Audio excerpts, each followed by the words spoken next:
Welcome to the On the Air podcast, a companion to On the Air magazine, a bi-monthly magazine for beginner to intermediate ham radio licensees. I'm your host and the editor of On the Air magazine, Becky Schoenfeld, W1BXY. Every month, the On the Air podcast extends material found in On the Air magazine to help you learn about the many things that the ham radio hobby and service has to offer. The On the Air podcast is sponsored by ICOM for the love of ham radio. Welcome to the June 2023 episode. This month we're going to be taking a closer look at material from the May-June 2023 issue.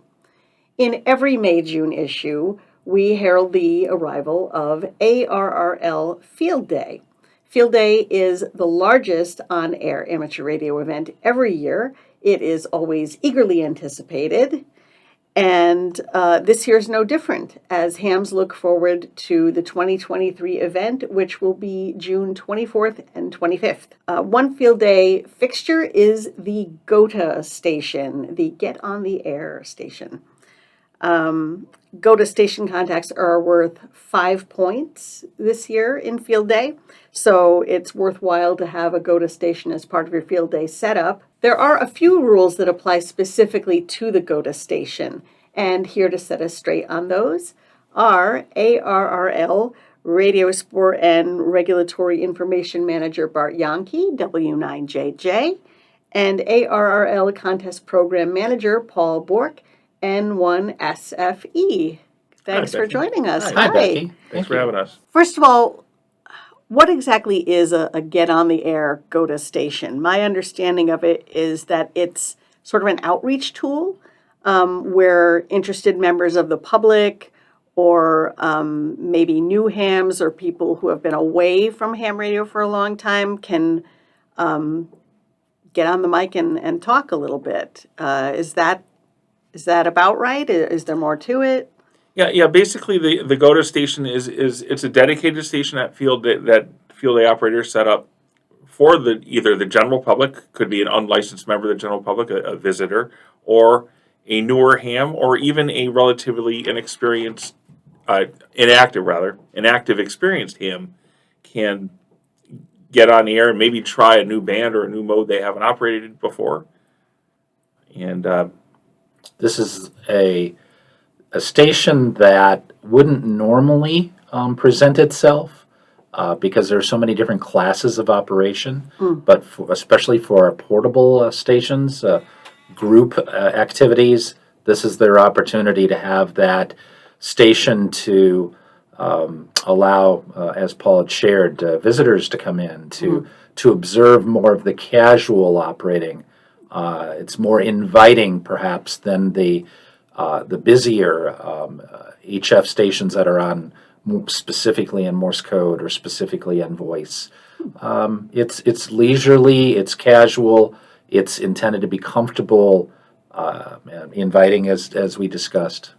So it is a dedicated station. There isn't something that's going to be, say, an SSB station that maybe a field day group is, working hard on this sideband station. They're trying to run, they're trying to really hit it hard, but it's also the GOTA station. So if someone shows up, we have to.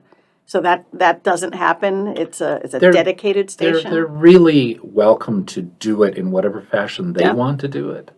A lot of groups will have a dedicated CW or a Morse code station. They'll have a dedicated voice, and then they'll have a dedicated VOTA. But some, for whatever reason, may decide just to take one of the first two stations and use it periodically as their GOTA station. Oh, okay. Does it have to be a club that does a GOTA station, or can just a group of friends who are doing field day together, can they decide to do a GOTA station? GOTA stations are limited to what's called a Class A, and a Class F stations can operate GOTA stations. A Class A field day station is 3 or more participants. So in other words, that wouldn't be just a single or a two operator couple of friends setting up a GOTA station saying we have a GOTA station. It needs to be a bigger operation, a Class A or F, and I believe there needs to be 2 or more base transmitters running. The classification for Field Day is based on the number of transmitters simultaneously operating at any given time, the maximum number of transmitters simultaneously operating at any time during Field Day. So you need to have at least 2 or more, then you can actually add a GOTA station to that. And the general principle of this is a portable operation. Again, Class F stations may end up operating from a building, maybe the EOC or what have you, but the Class A stations are intended to be non-established stations, not places that already had antennas set up year-round. So these would truly be setups in parks and recreation areas and places where stations would not normally be year-round. Okay, that makes sense, because if you're hoping to engage the public, if you're hoping to spread information and awareness about ham radio, then it makes sense that that's where a GOTA station would be appropriate. Absolutely. And we encourage groups to go to places that are truly public.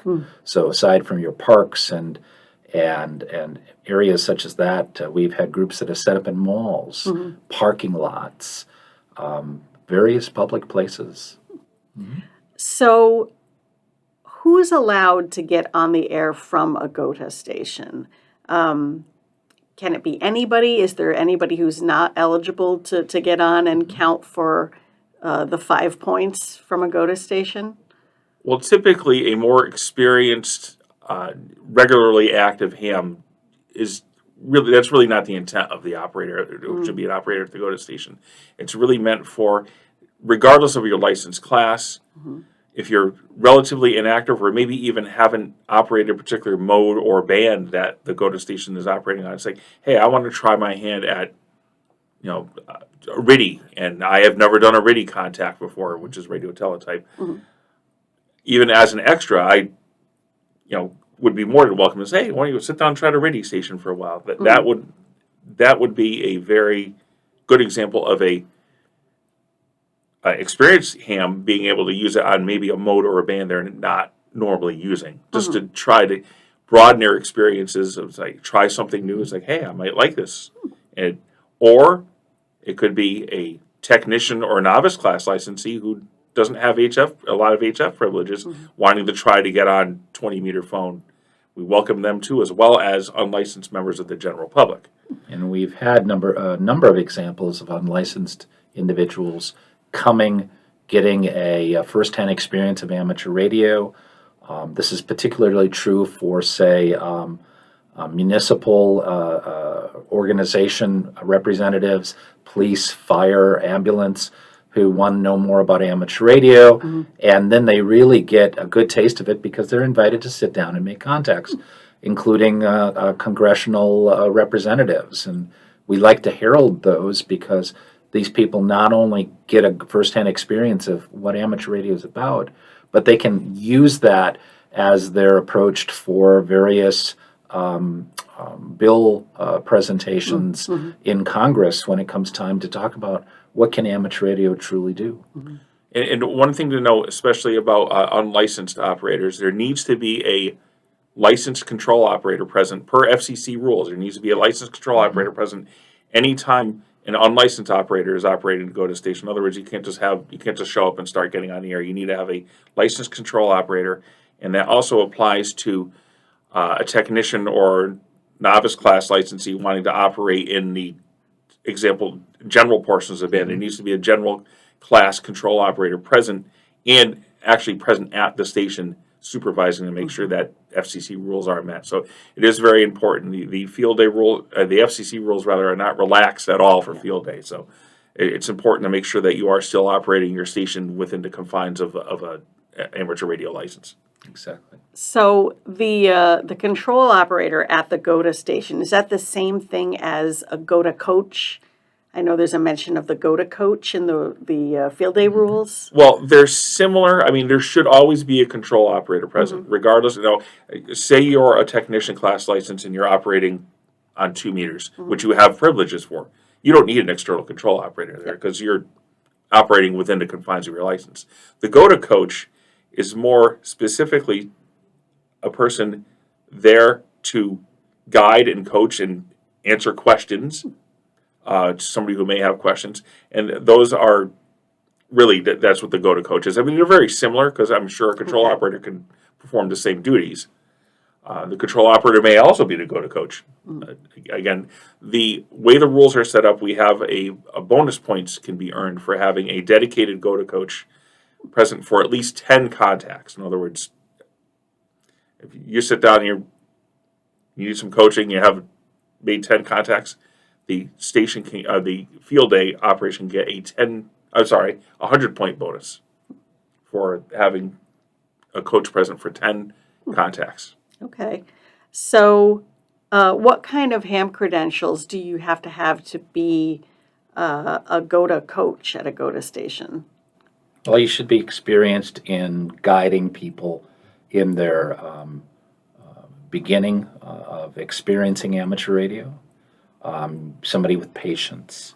Somebody who perhaps at a club level has provided that level of mentoring and support to maybe other club members.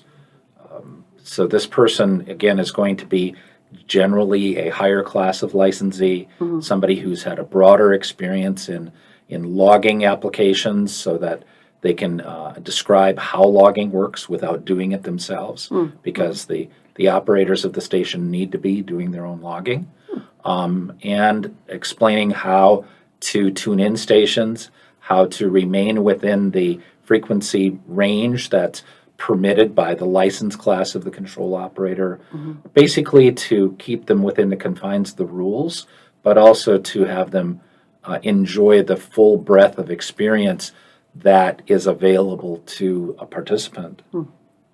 So let's say somebody is a new ham, got their technician license, 2 weeks prior or a month prior to field day, is looking for a way to get on the air. They've got the mic fright. They're worried about getting yelled at.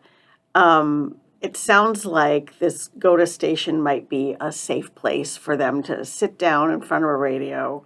How much or little might somebody be able to do if they say, I just want to log, or I just want to talk. Can you log for me? Are there options like that possible?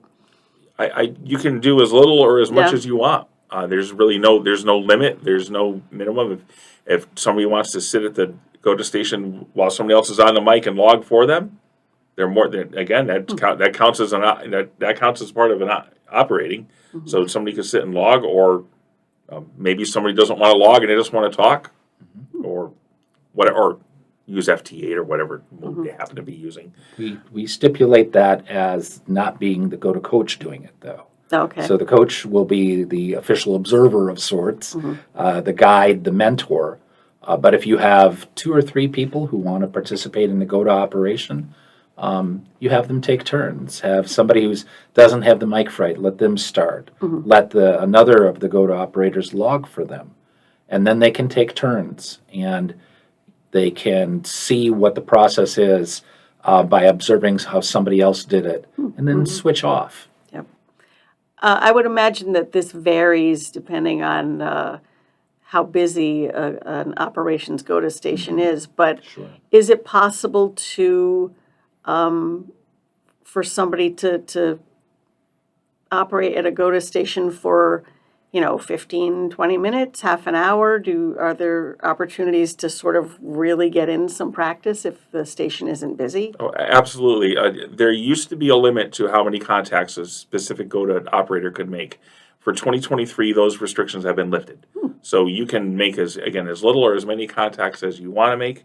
Again, if there's a line of operators waiting to use the GOTA station, common sense and courtesy would pretty much stipulate that you'd want to give other people a chance to get at it. But if, there's nobody there at the GOTA station and you want to sit down and make contacts, go for it. Great. Absolutely. And a key to all of this is that these can be contacts with the same stations that your other one or two or more primary transmitters have already worked because it operates under a different call sign. So the GOTA station to the outside world looks like a completely separate operation.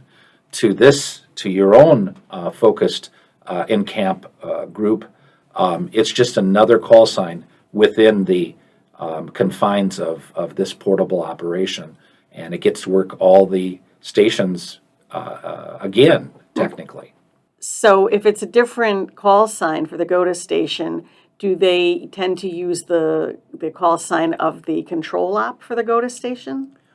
So if a club or a group is operating a GOTA station, they're going to pick a call sign to use for that is different than the primary call sign. It could be that of one of the club members.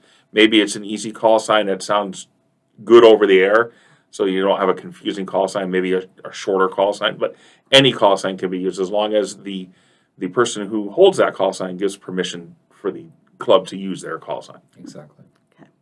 So contacts made from a GOTA station are worth 5 points each. Yep, no limit. And so now there's no limit. There used to be a limit, but starting this year, there's no limit to how many points you can add to your That's correct, score. yes, Oh, okay. Exactly. And that's 5 points regardless of what mode you're using. You can be using phone, CW, or digital mode, and they're all worth 5 points. Oh, great. So as the other field day station points, they're different depending on what mode you're using. But for GOTA station, they're all worth 5 points.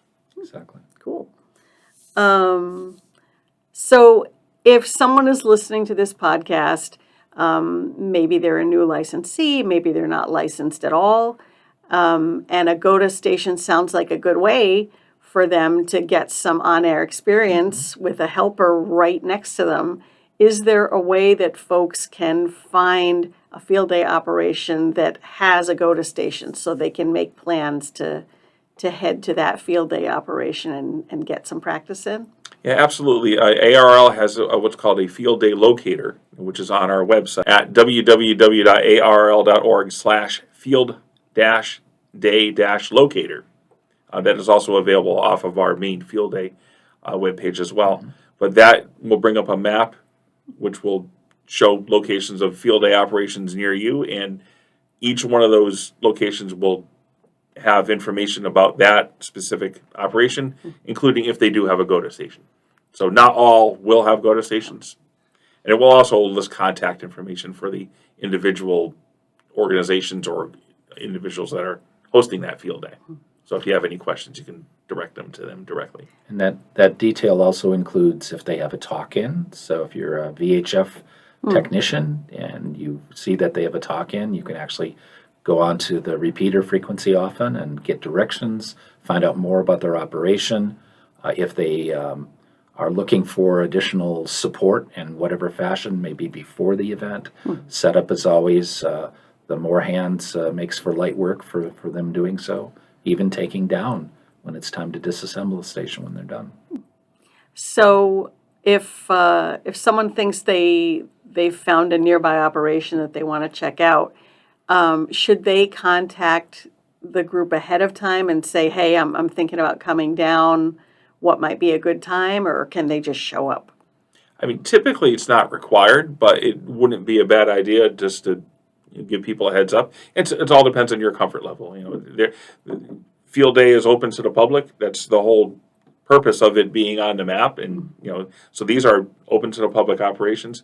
But again, if the person planning on showing up wants to make sure there's going to be somebody there to coach them, or they have questions, again, it's not required, but it wouldn't. It all depends on your comfort level. Okay, great. Well, I know we've got a rules page up on the website where the complete rules are. Yeah. I think we've got that at arrl.org/field-day-rules. Yeah. And I even took a look at the rules, and it looks like sections 4 and 7 of the rules talk a little more about GOTA stations and what they do and how. So if you're looking for more information about GOTA stations and how the rules affect them, that's where you can go. And as Paul mentioned, if you're looking for an ARRL field day operation that includes a GOTA station, you can visit the ARRL Field Day Locator tool at arrl.org/field-day-locator.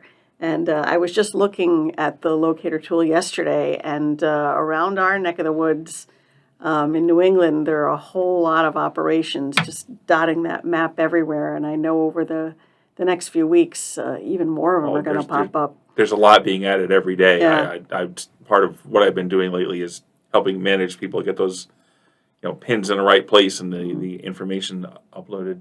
And also, there's tons of information about Field Day at the Field Day webpage too, not just the rules. There's all sorts of frequently asked questions pages, and there's just a plethora of information for new and experienced Field Day participants. Great. And for the people who are organizing the event, social media information, proclamations templates in case they've engaged the local municipal mayor or perhaps the governor of the state, so that they can get a greater, broader amount of publicity. Just a plethora of good and helpful info. Terrific. Well, thanks again, Bart and Paul, for being with us today. And the On the Air podcast will be back in July, but for now, 73. Thanks, Becky.